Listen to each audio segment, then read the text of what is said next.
Welcome. In today's video, I will walk you through where Anthropic's IPO stands today, take a sneak peek at their recent financials, dive into the controversial accounting illusion issue, and highlight what to watch out for next. Anthropic has officially entered the initial public offering queue.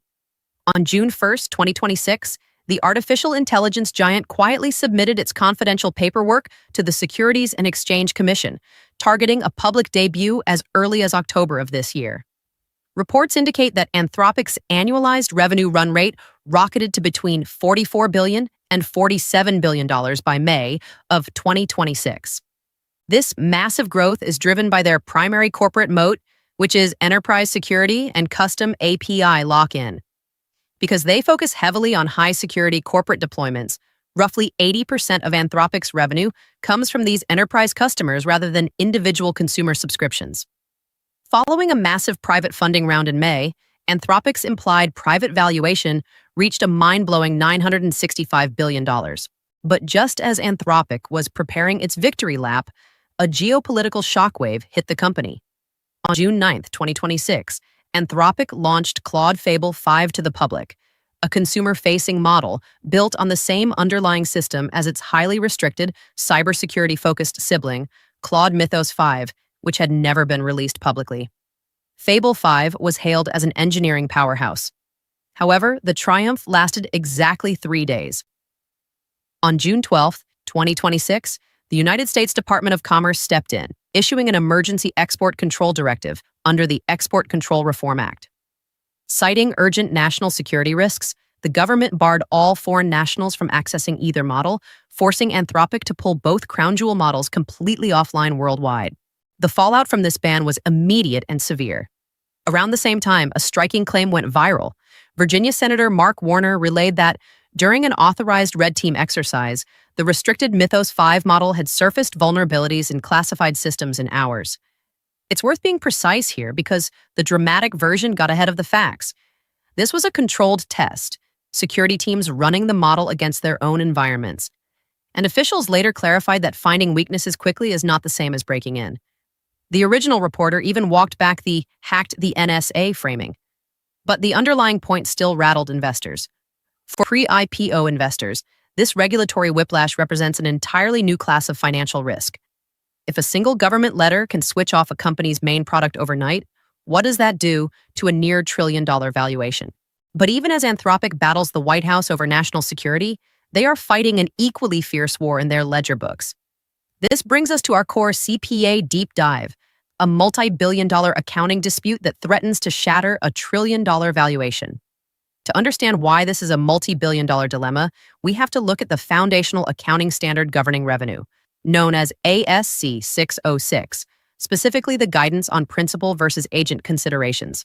Under these rules, determining whether a company should report gross or net revenue depends on a single, fundamental question. Did you control the good or service before it was transferred to the end customer? If the answer is yes, you are the principal, and you report the gross revenue. If the answer is no, you are an agent, and you can only report the net revenue, which is typically your commission or net margin. To see how this works in the real world, imagine you run an online clothing boutique. You buy blank hoodies from a manufacturer for $20 each, screen print your own custom designs onto them, and list them on your website for $100. You use Shopify to process the payment, and Shopify takes a $3 processing fee on every sale. When a customer buys a hoodie, you receive $100 gross. You are the principal here. You had inventory risk, you set the price, and you are responsible for the product. You book the full $100 as gross revenue and record Shopify's $3 fee as an expense under cost of goods sold. Now let's flip the scenario to see when net revenue is required. Imagine you don't want to hold any inventory, so you sign up as an affiliate marketer for a third-party software company. You place a link on your website for software that sells for $100. A customer clicks your link and buys it. The software company processes the order, delivers the digital product, and handles all support. They then send you a $30 commission check. Even though a $100 transaction occurred because of your marketing, you cannot book $100 in revenue. You are the agent. You never controlled the software, you couldn't change the price, and you have zero liability. You must book exactly $30 as net revenue. Recording a $100 transaction violates GAAP, generally accepted accounting principles. This brings us right back to Anthropic. because their cloud marketplace arrangements heavily blur these lines. When a Fortune 500 company wants to use Anthropic's Claude model, they rarely buy it directly from Anthropic. Instead, they purchase it through the AWS Marketplace or Google Cloud Marketplace, often using pre-committed cloud credits. If an enterprise customer buys $10 million worth of Claude access through AWS, Amazon processes the transaction, takes a substantial cut for hosting, and passes the remainder to Anthropic.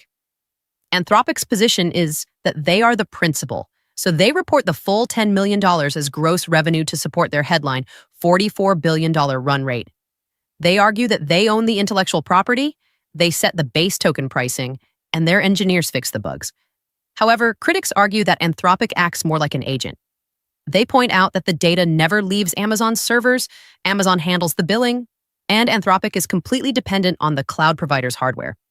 Furthermore, because Anthropic has traded equity for billions of dollars in compute power from these very partners, critics argue that counting the cloud provider's infrastructure margin as Anthropic's own revenue artificially inflates their true financial size. While gross versus net accounting does not change the ultimate bottom line net income, it drastically alters the company's gross margin percentage and the revenue multiples used for valuation. A tech company reporting $44 billion in gross revenue looks vastly more valuable to Wall Street than a company reporting $33 billion in net revenue, even if the cash landing in the bank is identical. As Anthropic prepares for its public debut, two distinct scenarios could play out during the formal SEC review process. In the first scenario, regulators accept Anthropic's principal argument and their headline revenue holds steady. In the second scenario, regulators force a net restatement. Anthropic's top-line revenue could instantly shrink by 15 to 25% on paper, dealing a serious blow to their valuation multiple right before the IPO. So what is your verdict? If you were the lead SEC auditor reviewing Anthropic's S1 prospectus right now, would you sign off on gross revenue because Anthropic owns the model intellect, or force net because cloud platforms power the physical delivery? Drop your thoughts in the comments below, hit the subscribe button for more deep dive financial breakdowns, and I will see you in the next video.